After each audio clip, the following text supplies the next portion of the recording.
How to achieve good lighting. Hey everyone, I'm Matthew Cornwell with Get Taped here in Atlanta, Georgia, one of Atlanta's original audition taping services, which I co-own with my amazingly talented and beautiful wife and best friend, Brooke. She never fails me. And now on to our topic. How to achieve good lighting. Turns out we actually covered some lighting tips in a video many moons ago, and it was Brooke's brilliant idea, get it? Never mind, to cover some tips once again, so here we go.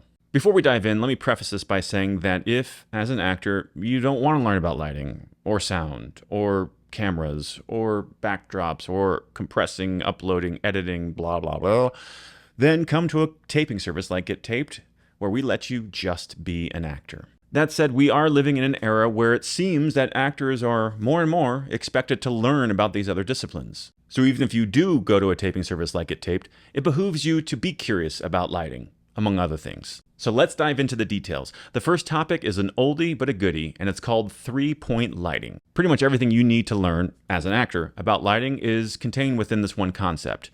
For cinematographers, it's just the tip of the iceberg. But what is 3-point lighting, Matt? Well, it's when you place 3 lights at different points around you. But the placement is key though. And speaking of key, that's what we call the first light. For a cinematographer or a photographer, the key light is that main source of light. Now, generally speaking, you could put it anywhere, but for audition purposes, it should be about 45 degrees off to one side and slightly above eye level.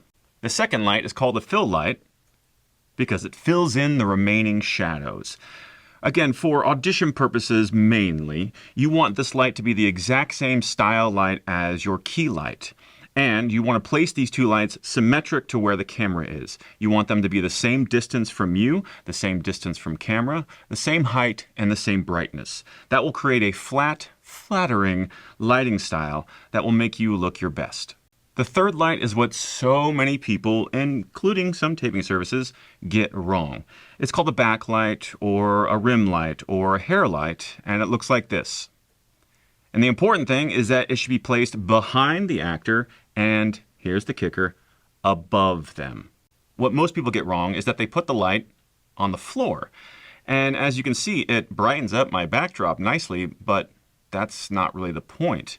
What I'm missing in this lighting setup is that telltale outline around my shoulders and my head and my hair that separates me from the background. And that's the entire point of the backlight, is to separate the actor from the background. Once again, like this. See, isn't that nice? So that's your crash course in 3-point lighting, but now I want to get into some of the nuances of this lighting setup that you might want to play around with for your home setup. For commercial auditions or anything that's comedic or light in tone, stick with this setup because it doesn't distract in any way and it just looks normal. And now you know what normal is.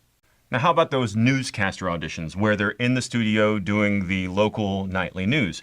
Well, if you ever notice on those news broadcasts, they never seem to have any shadows anywhere, even underneath the eyebrows and the eye sockets. Well, to achieve this, all I did was bring in my key and my fill slightly closer, and I brought them down and pointed them a little bit upward so that they fill in all of those extra shadows. Now, what about those gritty dramas that you might be auditioning for? You might not want that flat lighting that we saw for the comedic, lighter toned auditions.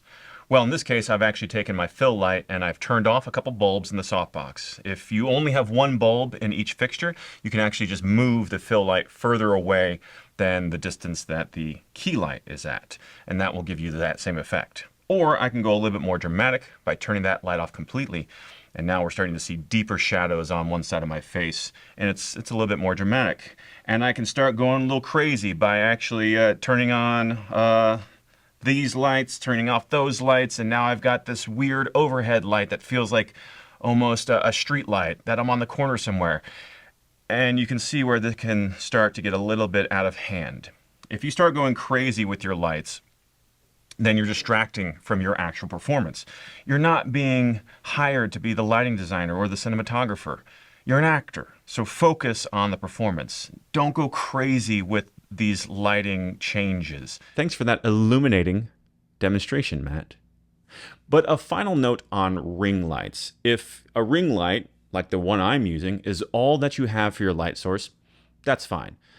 However, some people don't like that circular halo that appears in your eyes as a reflection. Now that I've drawn your attention to it, maybe you will become obsessed with it as well. In that case, I would refer you to a video that my friend Kurt Yu did on his YouTube channel, which is different hacks for how to get rid of that reflection in your eyes when all you have is a ring light. Do you have any lighting hacks or any more questions? Then leave a comment below. That's it for now. Thanks for watching, and we'll see you on set.